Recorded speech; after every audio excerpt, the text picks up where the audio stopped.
하나님 아버지, 저희들이 이 시간도 주님께 기도함으로 이 하루를 시작하고자 합니다.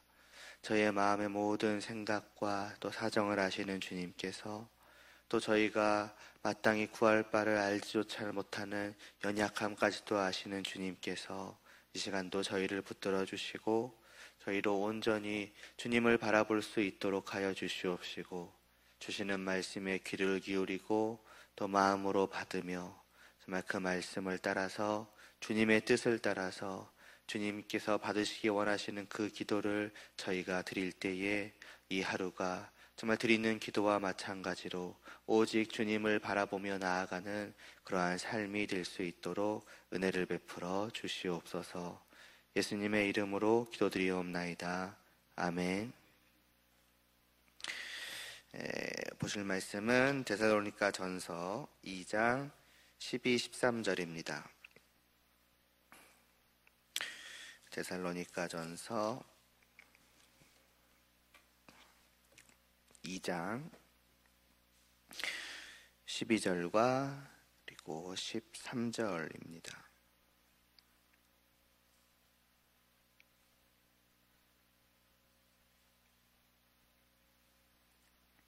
함께 봉독하겠습니다. 이는 너희를 부르사 자기 나라의 영광에 이르게 하시는 하나님께 합당히 행하게 하려 함이라. 이러므로 우리가 하나님께 끊임없이 감사함은 너희가 우리에게 들은 바 하나님의 말씀을 받을 때에 사람의 말로 받지 아니하고 하나님의 말씀으로 받음이니 진실로 그러하도다. 이 말씀이 또한 너희 믿는 자 가운데에서 역사하느니라. 아멘. 지금까지 우리가 보았던 말씀, 특별히 이제 12절 오늘 읽은 본문도 이제 지난 시간에 보았었죠. 이 말씀에서 데살로니가 교회 안에 들어왔던 그러니까 바울에 대한 어떠한 그릇된 이제 비난들에 대해서 도대체 왜 바울이 이렇게까지 자기를 변호하고 있는가를 보았습니다. 그것은 어떤 사람들이 비난하는 것처럼 어떤 바울 자신의 어떤 명예가 손상당할 것을 염려해서라거나 아니면 데살로니가 교회를 이용해서 어떠한 이익을 취하려고 자기가 노력을 했던 것이 이제 저들의 그러한 비난 때문에 실패로 돌아갈 것을 이제 걱정하는 당연히 이제 그러한 것이 아니었습니다. 오늘 본문 12절에서 말씀하고 있는 것처럼 바울에 대한 의심이나 또 불신으로 인하여서 데살로니가 교인들이 바울의 가르침을 듣지 않고 따르지 않음으로써 그들이 바울을 통하여 자신들을 부르셔서 하나님의 나라와 그 영광에 이르게 하시려는 하나님께 합당하게 행하지 않게 될 것을 걱정하였기 때문입니다. 부르신 하나님의 목적이 있는데 뜻이 있는데 그것은 바로 성도들이 하나님의 부르심에 합당하게 행하는 것이죠. 하나님의 나라의 백성으로서 아니면 하나님의 나라의 그러니까 하나님의 어떤 자녀로서 거룩하고 의롭고 선하고 마지막 하나님을 닮은 그 모습을 이제 보여야 할 것인데 단순히 보이는 것에 그치는 것이 아니라 끊임없이 더욱더 하나님과 그 나라에 합당한 자가 되어 가야 할 것이며 그것을 이루는 것이 오직 하나님께서 전하라 말씀하신 이 하나님의 말씀인데 바울에 대한 그 비난으로 인해서 또 바울에 대한 오해로 인해서 이 성도들이 바울의 말씀을 듣지 못하고 그로 인해서 하나님께 합당하게 되지 못할까봐 바로 그것이죠. 곧 이들의 말씀을 외면함으로써 하나님께 합당히 행하지 못한다는 것은 결국 무엇이겠습니까? 하나님으로부터 돌아서는 것입니다. 하나님의 뜻에 반하여 행할 것을 걱정하는 것이지요. 다시 말해서 바울 자기를 위해서가 아니라 데살로니가 교인들을 위한 걱정이었다라고 하는 것을 우리는 새삼 볼 수가 있었습니다. 물론 만일에 그들이 바울을 불신하여서 그 가르침을 따르지 않을 때에 이 교회는 자기들이 하나님으로부터 돌아선다, 하나님의 뜻에 반한다, 하나님을 떠나고 하나님을 대적하는 것이다, 그렇게 생각하지 않을 것입니다. 말하자면 의도적으로 하나님을 반하려고 하지는 당연히 않을 것입니다. 교회요, 성도니까요. 그들은 하나님을 위하여서 거짓 교사인 바울의 가르침을 외면한다라고 생각할 것이며, 그렇게 하는 것이 진정으로 하나님을 사랑하며 살아가는 것이라고 생각하기에 그렇게 할 것이지요. 그러나 만일 그렇게 될 때의 그 결과는 무엇이겠습니까? 실제로는 그것이야말로 진정한 그러한 거짓 교사의 속임에 넘어가서 하나님을 떠나게 되는 것입니다. 그들은 거짓된 교사에 미혹되어서 바울을 의심함으로써 우리가 저 바울의 말을 듣지 않는 것이야말로 하나님을 위하는 것이다, 하나님께 합당히 행하는 것이다 라고 생각을 하겠지만은 거꾸로인 것이지요. 우리는 여기서 잠시 교훈을 얻을 수가 있습니다. 그것이 뭐냐면, 내가 하나님을 위한다 라고 하는 그것이 전부 다 하나님을 위하는 것이 아닐 수 있다는 것입니다. 그들의 진심은 분명 하나님을 원하는 것일 수 있습니다. 그럼에도 불구하고 그것이 꼭 하나님을 위하는 것이 아닐 수 있다는 것입니다. 우리는 얼마든지 거짓된 가르침을 따르고 누군가에게 미혹된 채로 하나님을 위해서 살아간다고 착각할 수 있습니다. 참된 가르침을 외면하면서 하나님을 위하는 올바른 선택을 했다고 착각할 수 있다는 것입니다. 지금 어쩌면 이들이 그러고 있는 것처럼 말이지요.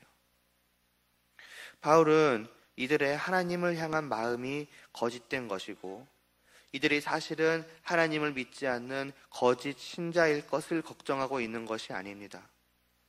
이들이 참 하나님의 백성이라는 것은 이미 1장 3절 이후에서 바울이 하나님께 감사함으로써 말하고 있는 것처럼 분명한 것이었습니다.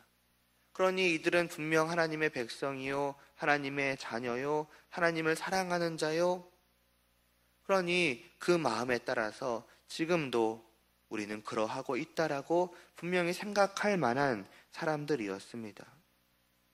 바울이 그럼에도 불구하고 걱정하고 있는 것은 참 하나님의 백성인 이들이 미혹과 거짓에 속아 넘어가서 하나님을 위한다고 하면서 사실은 그렇지 않은 것을 할, 바로 그것이죠. 그러니까 자신들을 부르신 하나님께 우리가 합당히 행한다라고 하면서 그러나 실제로는 그와는 정반대로 행할 것을 걱정하고 있는 것입니다. 미혹되었기 때문에, 속아 넘어갔기 때문에 자기 자신의 모습을 올바로 바라보지 못하는 것입니다. 이들만이 그러하겠습니까? 그냥 이 말씀 앞에서 나는 스스로에 대해서 자신할 수 있겠습니까? 내가 참 신자이니까, 물론 그것은 사실이지요. 그러나 내가 참 신자인이라는 그런 이유로 내가 하나님을 위하는 것이라고 판단하고 행하는 모든 일이 진정 하나님께 합당히 행하는 것이 확실할까 하는 것입니다. 우리는 어쩌면 물론 당연히 그런 일은 없어야 하겠지만은 일평생을 진리를 따르며 하나님을 위하여 살아간다라고 생각하면서도 하나님을 대적하는 삶을 살아갈 수 있습니다. 만일 그렇게 된다면 그 모든 책임을 그저 나를 그렇게 이끈 그 누군가, 그냥 거짓 교사이겠죠. 그 거짓 교사의 책임으로만 돌리고, 저가 나를 미혹하였기 때문에, 저가 나를 속였기 때문에 나는 어쩔 수 없이 미혹되었고 어쩔 수 없이 속아 넘어간 것뿐이라고, 내 진심을 아시지 않으시냐고 하는 것으로 과연 끝낼 수가 있겠습니까? 물론 거짓 교사야 하나님의 진노를 피할 수 없겠지만은 또한 미혹되고 속아 넘어간 나는 어떻겠습니까? 만일 내가 누군가에게 속아 넘어가서 나의 부모에게 해악을 끼쳤다라고 생각을 해보시기를 바랍니다. 그로 인한 벌을 받고 안 받고를 떠나서 나는 그냥 속아 넘어간 것뿐이라고 말하고 아무렇지 않게 넘어갈 자녀는 없을 것입니다. 그가 진실로 부모를 사랑한다면 분명히 그는 설령 정말로 그것이 자신의 책임이 아닐지라도 결과적으로 속아 넘어가 부모의 마음을 상하게 한 그 자기 자신에 대한 깊은 후회와 어떤 뉘우침이 뒤따르게 되지 않겠습니까? 그때 가서 분명히 후회하고 용서를 구할 것이지만은, 그리고 분명 부모님께서는 그러한 나를 사랑하시는 마음으로 용서하고 받아주시겠지만은, 그러나 그 전까지 내가 속아 넘어가서 미혹된 상태로 부모님께 하였던 그 모든 잘못과 그로 인해 받으셨을 상처는 어떠하겠느냐는 것입니다.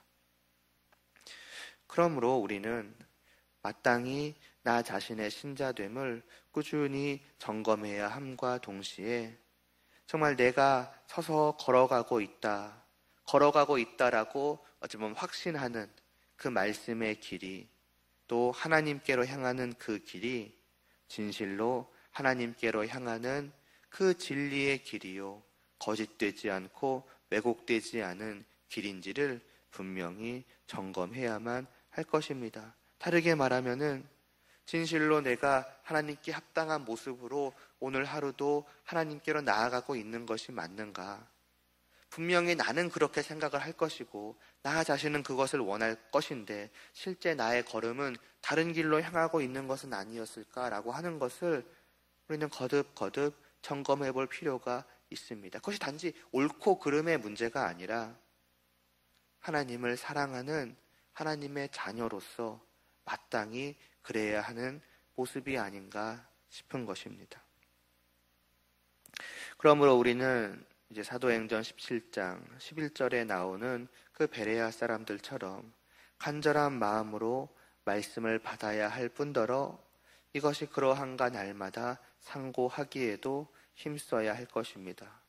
이에 더해서 우리가 참으로 하나님의 말씀을 잘 상고하고 오직 진리를 분별하고 선택할 수 있도록, 곧 미혹에 넘어가지 않고 굳건하게 이 진리의 말씀을 붙들고 하나님을 바라보며 살아갈 수 있도록 성령님의 도우심을 구하기에도 힘써야 할 것입니다. 이 모든 것이 함께하지 않고서는 우리는 언제든지 그리고 얼마든지 똑바로 걸어간다 하며 좌로나 우로나 치우치게 될 것임을 잊지 말아야 할 것입니다. 왜냐하면 교회 안이나 교회 밖이나 수많은 목소리들이 우리의 귀를 어지럽히기 때문입니다. 다시 본문을 보면은요, 이처럼 12절 말씀을 통해서 데살로니가 교회에 대한 목표죠.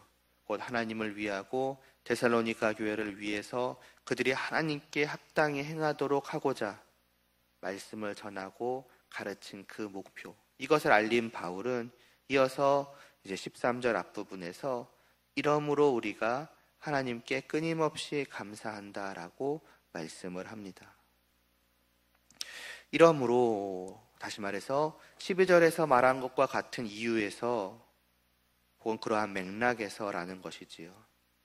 이런 이유로 하나님께 끊임없이 감사한다라는 것은 결국 무엇을 말하고자 하는 것일까요?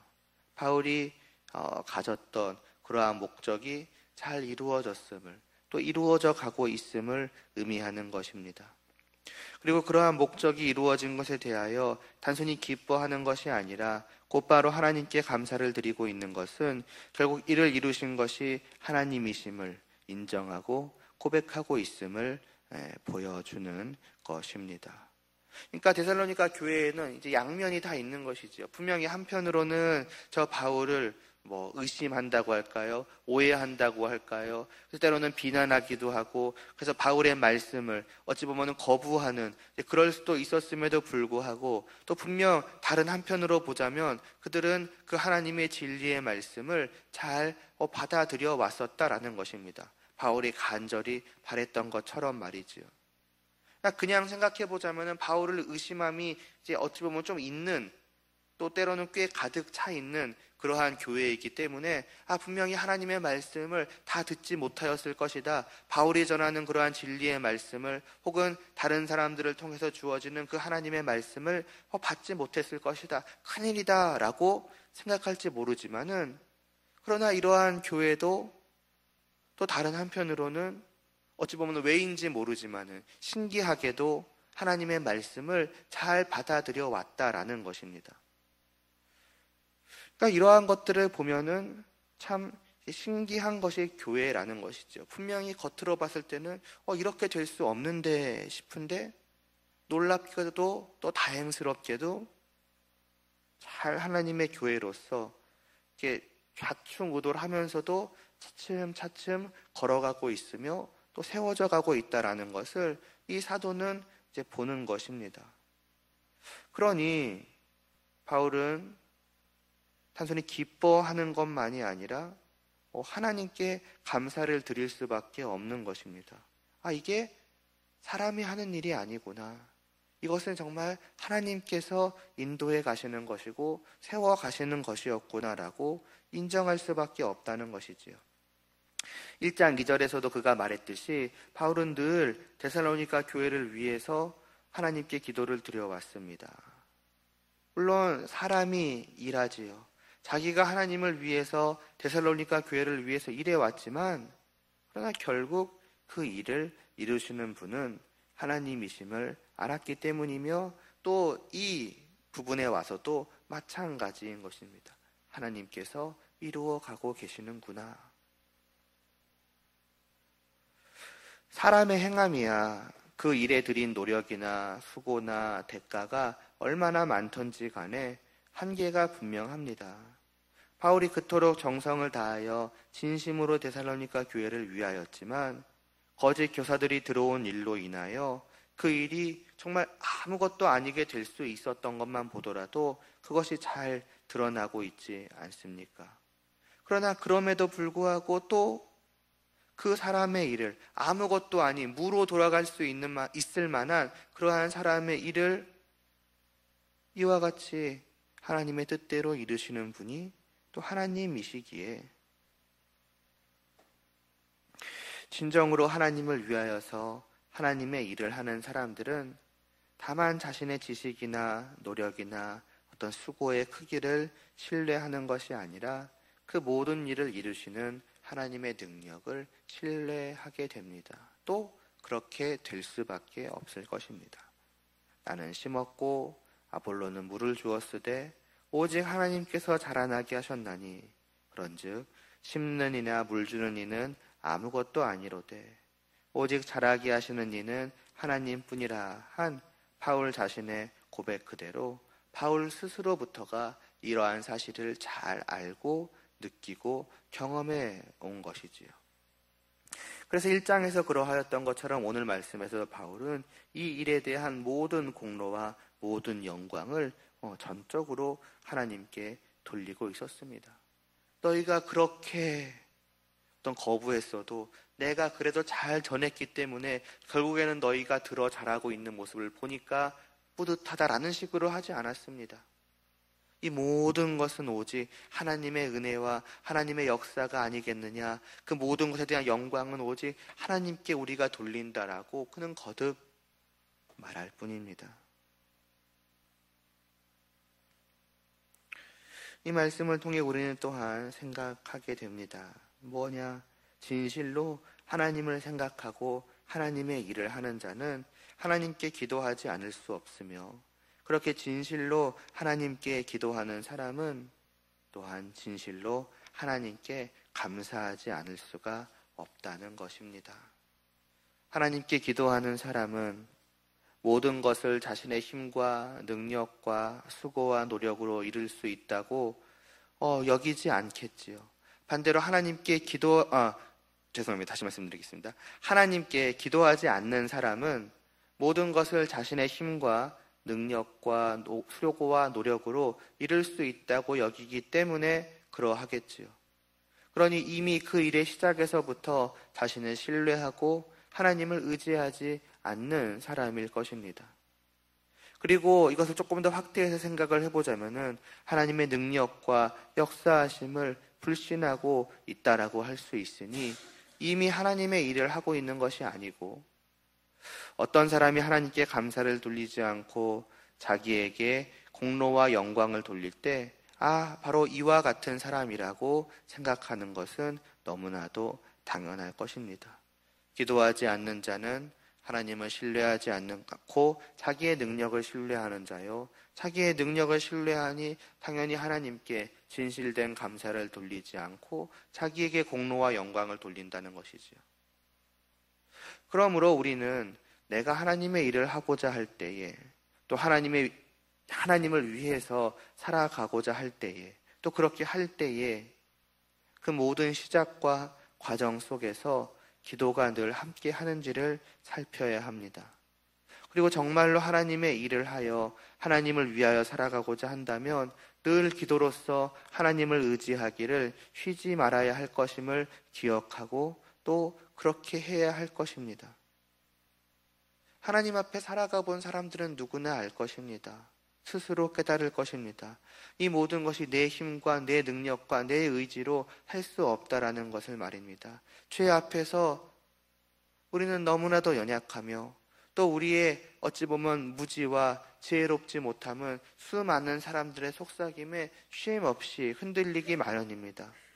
고로 우리가 진실로 하나님께 합당히 행하는 자가 되어가고자 하기 위해서는, 또 그러한 삶을 살아가기 위해서는 오직 하나님이 나를 붙드시며 내 안에 역사하사 나를 이끌어 주시는 것을 바랄 수밖에 없는 것이 나임을 우리는 인정할 수밖에 없을 것입니다. 그러니 기도해야 하며, 그리고 그렇게 기도하는 자는 자신이 하고자 했던 그 하나님을 위한 일을 끝냈을 때에도 정말로 자기가 한 것이 하나님을 위해서 하나님이 한 일이요 하나님께 합당히 행한 것이었는가를 점검하고자 한다면 그 일의 끝에 무엇보다 먼저 이 모든 것은 오직 하나님께서 행하여 주신 것이라고 감사하고 있는지를 또한 살펴보면 될 것입니다.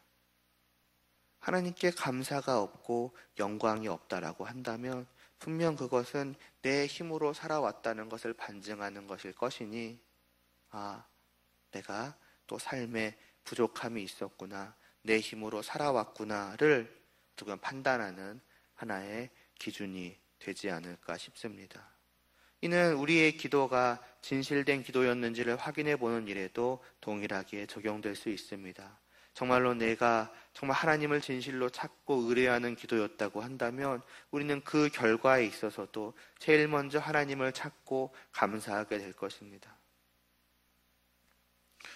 기도하지 않는 사람, 그는 입으로는 하나님을 위하되 실제로는 자신을 위한 사람일 확률이 크며, 기도하되 감사하지 않는 사람 역시도 아마 진실로 하나님을 위하고 하나님을 의지하는 것이 아닌 정말 그냥 그 순간의 어려움을 해소하고자 부르짖는 사람일 수도 있습니다. 부디 우리는 그러한 자가 아니기를 바랍니다. 진실로 하나님을 의지하고 진실로 하나님을 위하고 진실로 하나님께 합당히 행하는 자가 되어야 할 것입니다. 우리는 죄인으로서 선한 일을 하기에 무능력한 자이며 구원받은 이후로도 하나님 없이는 아무런 선한 결실을 맺을 수 없는 자이나, 그러나 아무것도 안 하기에는 하나님의 은혜에 너무나도 감사하고 하나님을 너무나도 사랑하며 어떻게든 조금이라도 하나님을 위해 살고자 정말 애쓰고자 하는 그러한 마음이 끊임없이 불일 듯이 솟아나지 않습니까? 그러므로 분명히 연약한 우리이지만 하나님을 위해 살아가고자 하는 그러한 마음이 너무나도 뜨겁기에 이 부족한 내가 하나님을 위해 살아가고자 한다면 어찌해야 하겠습니까? 오늘 하루의 모든 시작처럼 기도로, 또 모든 삶의 과정 속에서도 기도로 하나님을 의지하며, 그래서 그 의지의 끝에 이 부족하고 연약한 내가 하나님의 뜻대로 살아왔노라면은 하나님 오늘 하루도 저를 붙들어 주시사 오직 하나님을 바라보며 살아올 수 있게 하여 주심을 감사를 드립니다 라는 그러한 고백이 마땅히 나와야 하지 않겠으며, 바로 이것이 하나님을 향한 성도의 하루의 모습이 아니겠습니까? 바로 이와 같은 삶을 이 하루도 우리가 온전히 하나님의 은혜로 살아낼 수 있기를 바라며 기도드리겠습니다. 하나님 아버지, 오늘도 하나님께 기도함으로 이 하루를 시작하고자 합니다. 정말로 하나님을 위하고자 하는 마음이 우리 안에 있습니다. 하나님께서 우리를 붙드셔서 자녀 삼아 주셨기 때문에 그 마음이 우리에게 있사오니 그 마음을 따라서 이 하루를 살아가고자 합니다. 그러나 우리 자신의 연약함을 누구보다 내 스스로 잘 알고 있사오니 하나님, 우리의 힘과 의지로 살아간다면 반드시 하나님으로부터 떠나는 삶을 살아갈 수밖에 없을 것입니다. 그러니 기도드리오니 이 하루도 저희들을 붙들어 주시사 저희의 마음도 저희의 생각도 입술의 말과 행동과 모든 삶도 오직 하나님의 뜻에 합당히 행할 수 있게 하여 주시고 참으로 하나님께 기쁨이 되고 하나님께 영광을 올려드리는 그러한 복된 삶을 살아갈 수 있도록 주님께서 인도하여 주시옵소서. 그렇게 살아간 이러한 하루의 끝에 정말 하루의 삶을 돌아보며 참으로 하나님의 붙드심을 깨달아 알며 하나님께 찬양과 경배를 올려드릴 수 있는 또한 그러한 저희들 되어서 이 하루를 시작부터 끝까지 온전히 하나님께 올려드릴 수 있도록 은혜를 베풀어 주시옵소서. 예수님의 이름으로 기도드리옵나이다. 아멘.